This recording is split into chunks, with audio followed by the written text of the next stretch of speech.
Hello everyone, my name is Dr. Vaibhav Suresh. I am from Fortis Vadapalli. So today is World Health Day. So the theme for this year's World Health Day is Health for All, which falls on April 7th.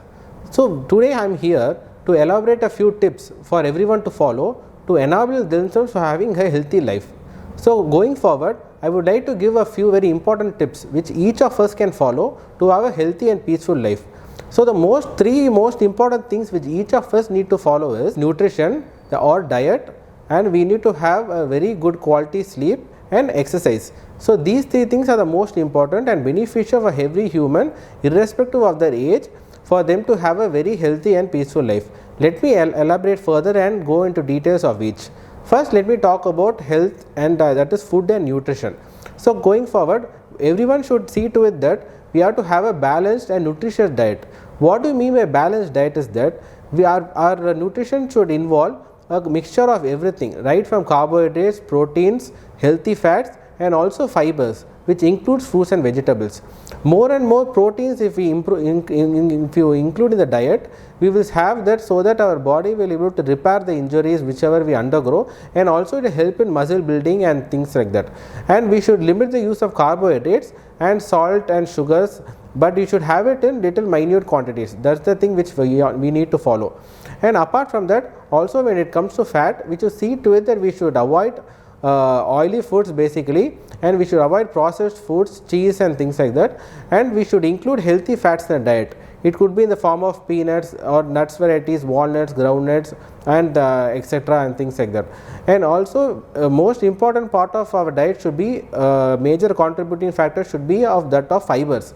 So fibers is very much important for us, for our human body to function in its normal levels. So which involves most of the major contributing factor in fibers will be through fruits and vegetables. So we should see to it that we have adequate amount of fruits and vegetables which are being included in our day-to-day diet.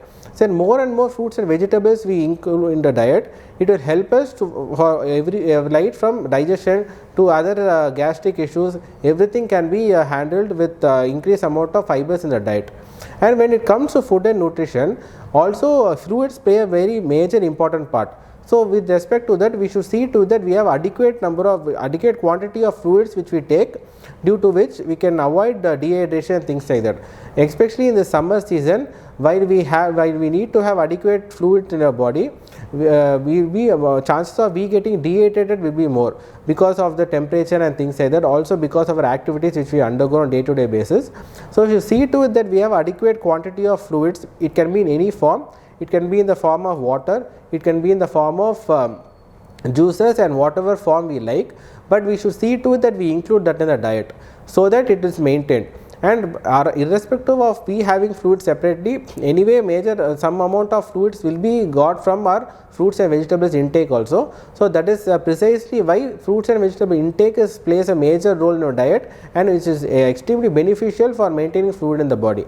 So this is about the diet and nutrition part which we all need to follow to have a healthy diet. Second most important thing is exercise.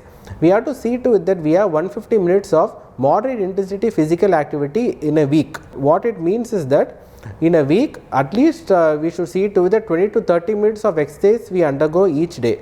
So the exercise can be in any form. Basically we all need to be physically active. So being physically active can be done even at workplace. It can be as simple as taking a stair instead of lift and things like that. So how much ever things we are able to do by physically being active, we should do it. And we should not depend completely on lift and things like that. So more and more we walk and more and more we be physically active, we can see to it that our body also metabolism will be maintained. So exercise plays a major important role. So that is what, as I previously mentioned, we should definitely see to it that 150 minutes of moderate intensity physical activity is being followed. So depending on their age and their body conditions, it can be altered. It's not like everybody needs to have the same intensity of physical activity. Some can go for cardio, some can go for aerobic exercises and things like that. But as long as they are doing some exercise on a day-to-day basis, it will definitely be beneficial for them and their overall health. So that is as important as any other factors such as diet and other things which you had spoke about. So we already discussed about diet and exercise and how important being physically active is. And third most important thing is sleep.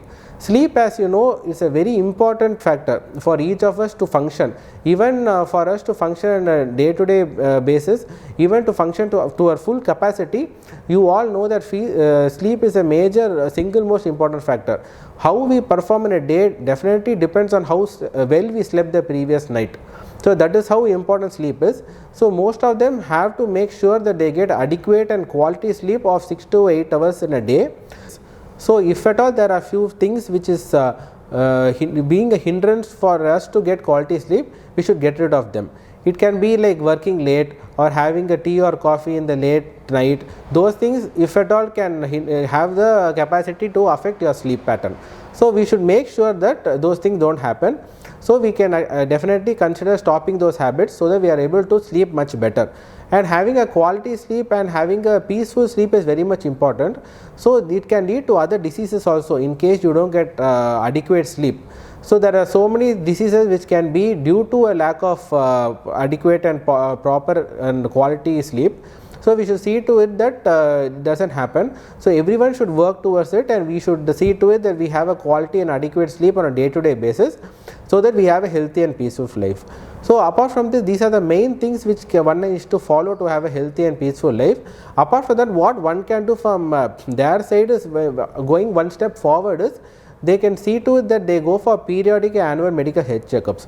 So the importance of periodic medical annual health checkups is definitely been the awareness has been created for a long time now. So the main purpose of that is one will get to know his own or his or own body. So once you go for periodic annual health checkups, they will come in terms with what they are dealing with.